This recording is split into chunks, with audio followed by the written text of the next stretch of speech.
ഗുണ്ട ഗുണ്ട ഗുണ്ട ഓം പ്രകാശിന്റെ വലങ്കൈ. ആ രാജേഷേ, ഞാൻ നാളെ പാളയം പള്ളിയുടെ മുന്നിൽ നിൽക്കുന്നു. എവിടെ?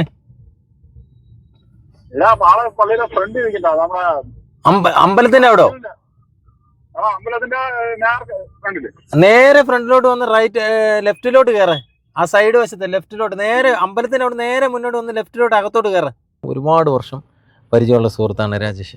അപ്പം രാജേഷ് ഇപ്പം കാണാൻ വന്നു. രാജേഷ് പാറശാലയാണ് രാജേഷിൻ്റെ വീട്. തിരുവനന്തപുരത്ത് രാജേഷ് ഇപ്പോൾ ഉണ്ട്. അപ്പം രാജേഷ് പെട്ടെന്ന് വിളിച്ചു, എവിടെയാണെന്ന് ചോദിച്ചു. ഞാൻ പറഞ്ഞു ഇവിടെ ട്രിവാൻഡ്രത്ത് ഉണ്ടെന്ന് പറഞ്ഞപ്പം രാജേഷ് കാണണം, കണ്ടേ പറ്റൂ എന്ന് പറഞ്ഞു.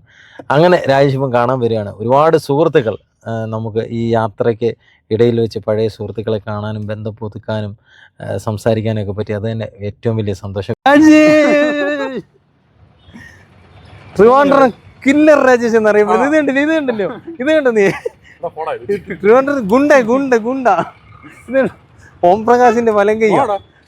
ഇതുണ്ടല്ലോ, ഓം പ്രകാശിന്റെ ഒക്കെ വലങ്കയ്യ രാജേഷ് പാറശാല. കേട്ടിട്ടുണ്ട്? വേണ്ട വേണ്ട, എന്നെ കുറിച്ച് നീ ഒന്ന് പറയാ. ഇത് തിരുവനന്തപുരത്തെ ഗുണ്ട ഗുണ്ട. റോജനൊക്കെ കണ്ട ഇപ്പം പറയാം രാജേഷിനെ കുറിച്ച്. അത്ര വലിയ ഗുണ്ട ട്രിവാൻഡ്രം. ഇത് കണ്ടില്ലേ, ഇത് കണ്ടോ? എന്നാണ് മോനും മോളും എല്ലാം അകത്തുണ്ട്. അവരിറങ്ങും. പിന്നെ എന്തൊക്കെയാണ്ടേ? എന്തോ വേണം. റോയൽ എൻഫീൽഡ് ഒക്കെ എന്നാ ഇനി ഇതിൽ കൂടുതൽ എന്ത് വരെ മറ്റേ വണ്ടി എന്ത് എന്ത് വേണം? ആ രാജ് വലിയ മുതലാളി കേട്ടോ. ഇങ്ങനെ നടക്കുന്നേ ഉള്ളൂ. രാജ് ഒരു ഗൾഫിൽ നിന്ന സമയത്തെ ഞങ്ങൾ ഒരുപാട് അങ്ങോട്ടും ഇങ്ങോട്ടും പരസ്പരം ഒരുപാട് ബന്ധമുള്ള ഒരു സുഹൃത്ത്. അത്രമാത്രം സ്നേഹമുള്ള ഒരാളെ രാജേഷ്. ഏത് കാര്യത്തിനും നമ്മൾ വിളിച്ച ഒരുപാട് ആൾക്കാരുണ്ടായിരുന്നു. വിളിച്ച അന്നേരം ഓടി വരും രാജേഷ്. അന്ന് ഞങ്ങൾക്കൊരു പണി തന്നു. ഞങ്ങൾ റൂമിൽ കിടന്ന് ചുമ്മാ പിടി ഉണ്ടാക്കിയേ. അങ്ങോട്ടും ഇങ്ങോട്ടും പിടിവില്ല. ഞാനുണ്ട്, റോജനുണ്ട്, ഒരുപാട് പേരുണ്ട്, ഷിബ്ജാനുണ്ട്, ഒരുപാട് പേരുണ്ട്.